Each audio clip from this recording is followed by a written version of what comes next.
자, 우리가 라기스에 왔습니다. 사네립, 히스기야, 랍사게, 유다 방언. 아주 중요한 키워드를 제가 말씀드렸는데요. 이미 북이스라엘을 멸망시킨 아수르 제국이 바로 사네립의 시대에 이르러서 다시 한번 북이스라엘을 한 번 더 점령한 적이 있었습니다. 그 이유는 북이스라엘 사람들은 쫓겨나거나 포로로 잡혀가거나 또는 남유다로 남하해서 피신을 갔거나 그럼에도 불구하고 여전히 반아수르 세력이 형성되고 있었는데 그 중심에 누가 있었냐면 바로 히스기야 왕이었습니다. 히스기야 왕은 반아수르 세력을 확장시키면서 곳곳마다 중요한 지역에 이제 방비했다. 즉 도성을 막강하게 어떻게 보면 전쟁을 준비하는 그런 지역으로 바꿨다니 이렇게 이야기하는데 그 중에 하나가 바로 그 유명한 라기스 지역입니다. 히스기야, 라기스, 사네립 이 관련된 이야기, 나중에 라기성을 더 강화시켰던 이 이야기 전에 사네립은 반아수르 세력이 확장된다는 소식을 듣고 이 지역에 와서 어떻게 보면 남유다를 공략할 방법을 찾게 되는데 공략의 첫 번째 목표가 어디였냐면 바로 라기성이었습니다. 라기스 이 지역은 이 셰펠라 지역의 남쪽에 위치해 있지만 바로 비아마리스 해변길 도상에 있고 이집트와 남유다를 연결할 뿐만 아니라 이집트와 저 북쪽에 메소포타미아 문명을 연결해주는 아주 중요한 해안도로가 지나가고 있는 지역이었기 때문에 라기스는 고대로부터 우리 성경에 뚜렷하게 등장하지는 않았지만 해안길 도상에서 굉장히 중요한 역할을 했던 무역 도시였다 이렇게 볼 수 있는 거죠. 사네립이 히스기야, 남유다의 히스기야를 협박하고 위협에 빠뜨릴 수 있는 가장 효과적인 방법이 뭐였냐면 다름 아닌 라기성 공략이었습니다. 자, 이 라기스 성을 공략한 사네립은 누구를 히스기야에 보내냐면 아까 말씀드렸던 랍사게를 보내게 되죠. 여기서 우리가 한번 좀 짚고 갈 부분이 있습니다.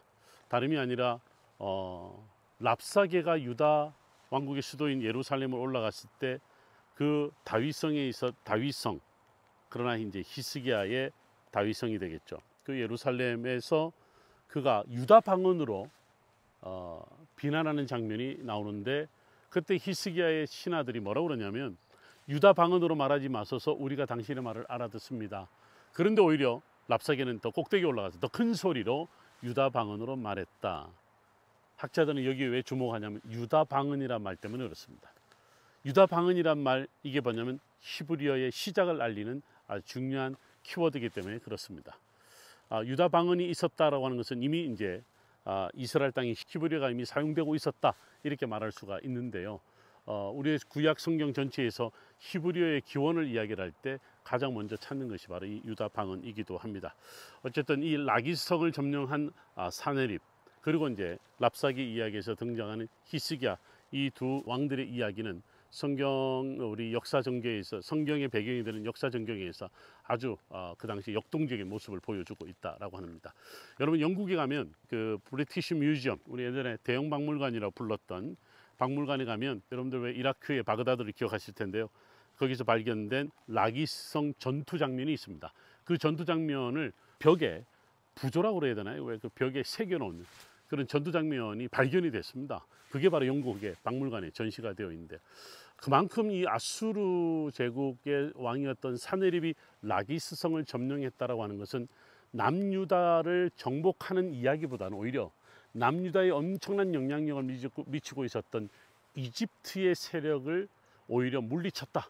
이집트를 제압한다는 효과를 아마 보여준 사건이 아닌가. 그 벽화를 통해서 우리가 이해를 할 수 있답니다. 여러분들 지금 우리가 히스기야와 라기스성 이야기를 하고 있는데 한 가지 여러분 주목할 것은 지금 여러분들 제가 손으로 가리키는 방향에 여러분들 저 골짜기를 한번 보십시오. 라기스성 때문에 이 지역을 라기스 골짜기라고 하는데요. 라기스 골짜기에 지금 그런 비닐하우스처럼 보이는 무슨 뭔가 재배하는 모습을 볼 수 있는데 바로 전부 다 포도나무, 포도를 재배하는 곳인데요. 지금 이 여름에 엄청난 포도가 열려 있는 것을 여러분 보실 수가 있습니다. 이 골짜기에 특징이 하나 있습니다. 바로 다름 아닌 헤브론으로 올라가는 바로 그 골짜기라고 하는 사실이죠. 다시 한번 정리해 보면 이 지리적인 부분에서 지금 제가 이제 헤브론 산지를 바라보는데요. 이 여름에 아주 그 뜨거운 바람이 불어오는 함신의 어떤 영향 때문에 지금 잘 보이지는 않습니다만 제 눈에는 희미하게 저 멀리에 헤브론 산지가 보이고 있어요. 헤브론으로 올라가는 가장 가까운 길이 바로 이 라기스를 거친 이 라기스 골짜기였다라고 하는 거죠.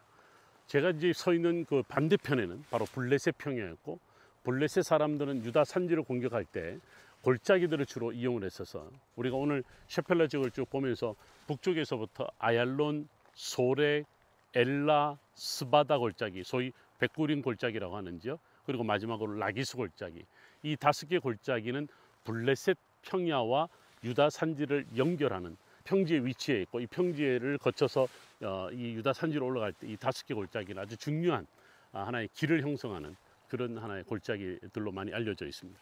자, 지금 여러분 저 포도가 있는 저 라기스 골짜기 혹시 기억하시는지 모르겠습니다만, 민수기 13장에 보면 모세가 가데스 바네아에서 12명의 정탐꾼을 보낼 때 여호수아와 갈렙이 포도송이를 가져왔다 이렇게 알려져 있는데, 어디서 가져왔냐라고 할 때 에스골 골짜기입니다. 에스골, 히브리어로 에시콜리트, 포도송이를 가리키는 말이에요. 그러니까 포도송이를 가져왔는데 포도송이 있는 지역에서 가져왔다. 이게 무슨 말이냐면 헤브론 주변에 엄청난 포도나무를 재배하는, 포도를 얻기 위해서 포도나무를 재배하는 골짜기에서 가져왔다, 이런 말이 되는 거죠.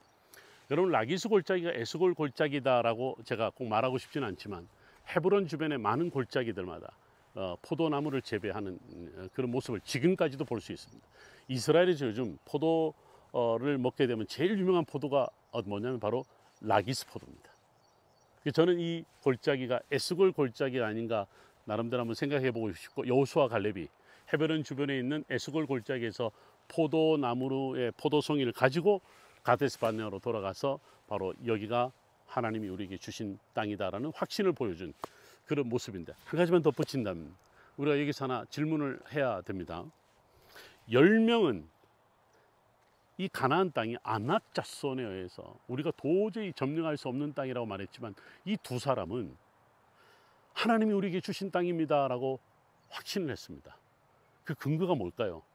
포도를 얻을 수 있는, 포도송이를 얻을 수 있는 엄청난 그 포도 재배하는 그 골짜기를 봤기 때문일까요?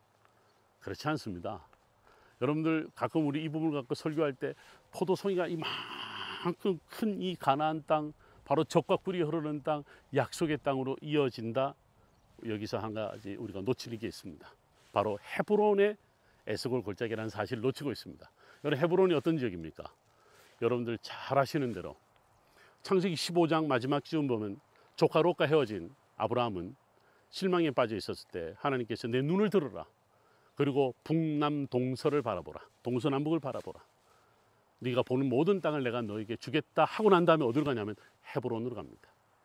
그리고 또 하나 사실, 창세기 23장, 24장, 25장에 보면 사라가 죽었을 때 막벨라 굴, 헤브론에 있는 막벨라 굴에서 그를 장사하게 되고, 결국은 25장에서 아브라함이 죽을 때도 어디에다 장사를 했다고요? 막벨라 굴에 장사했다. 즉 헤브론에 장사되었다. 모세는요 12명을 보내면서 무엇을 봐야 한다고 생각했을까요?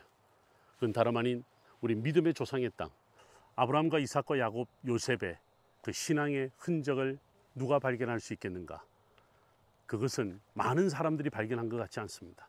12명이 파송받았지만 10명이 보지 못했던 그 헤브론에 대한 신앙 전승을 단 2사람이 봤던 거죠. 그래서 그 2사람이 이 신앙의 증거를 갖고 가고자 포도송이를 가지고 갔던 겁니다. 바로 이곳이 헤브론이고, 헤브론의 포도송이가 바로 아브라함과 이삭과 야곱과 그리고 요셉의 족장들의 땅이다. 신앙의 전승을 이어오는 아주 중요한 땅이다라는 것을 보게 된 것이겠죠.